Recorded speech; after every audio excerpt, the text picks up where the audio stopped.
हनुमान जी के पराक्रम की गाथा हम अक्सर सुनते ही आए हैं। हम सब ये भी जानते हैं कि वे कौन हैं और उनका जन्म कहाँ हुआ, पर हम में से कम ही लोग जानते होंगे कि वे असल में कितने शक्तिशाली और बलशाली हैं। बाद में लिखे गए कई पुराणों और यहाँ तक कि हनुमान चालीसा में भी उन्हें भगवान की उपाधि दी गई है।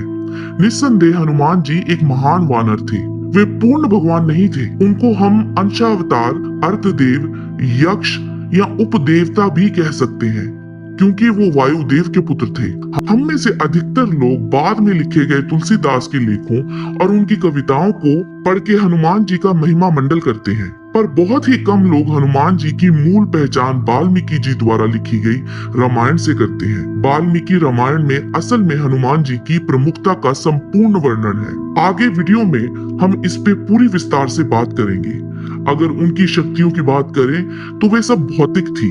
कुछ शक्तियां उनके पास उनके जन्म से ही थी और बाकी की शक्तियां अनेक भगवानों से मिले हुए वरदानों की वजह से आई थी। वाल्मीकि अपनी लिखी हुई रामायण में हनुमान जी को एक निडर, साहसी योद्धा की तरह प्रस्तुत करते हैं। आइए अब जानते हैं वाल्मीकि रामायण के अनुसार हनुमान जी की शक्तियां और उनके वरदानों के बारे में। हनुमान जी अपनी इच्छा अनुसार अपने शरीर का आकार बदल सकते हैं। वाल्मीकि रामायण में किष्किंधा कांड के सर्ग 3 में ये वर्णित है कि हनुमान जी का शरीर जन्म से ही अविनाशी और अक्षय था और वो गरुड़ के समान गति से उड़ सकते हैं। वह सर्वबुद्धिमान व अथक है। वाल्मीकि रामायण बाल कांड सर्ग 17 में ये लिखा है कि हनुमान जी ने इंद्र तथा ब्रह्मा से वरदान प्राप्त किए थे।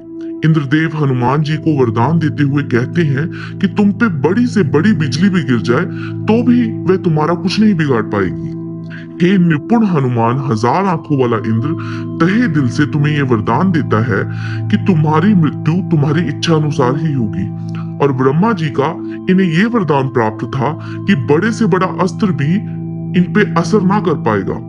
वाल्मीकि रामायण के किष्किंधा कांड सर्ग 66 में ये वर्णित है कि हनुमान जी की भुजाएं लौह के समान ठोस प्रतीत होती हैं। वे अपनी इच्छा से अपने शरीर की ऊर्जा व शक्ति को बढ़ा और घटा सकते हैं।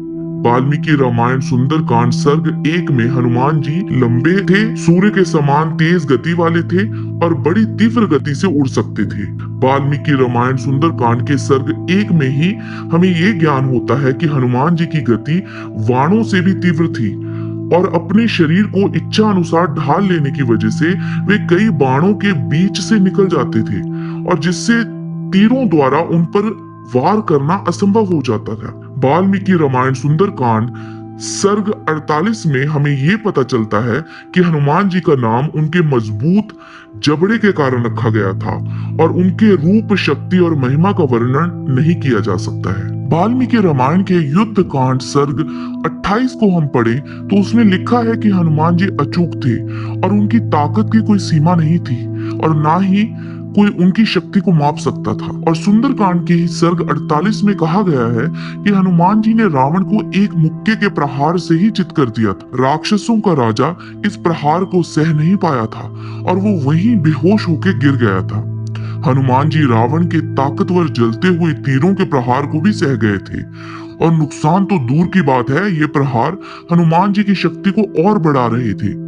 वाल्मीकि रामायण सर्ग 59 में वर्णित है कि हनुमान जी ने एक बार कुंभकर्ण का 20,000 तुला का एक सींग उखाड़ दिया था, जिससे कुंभकर्ण बहुत डर गया था।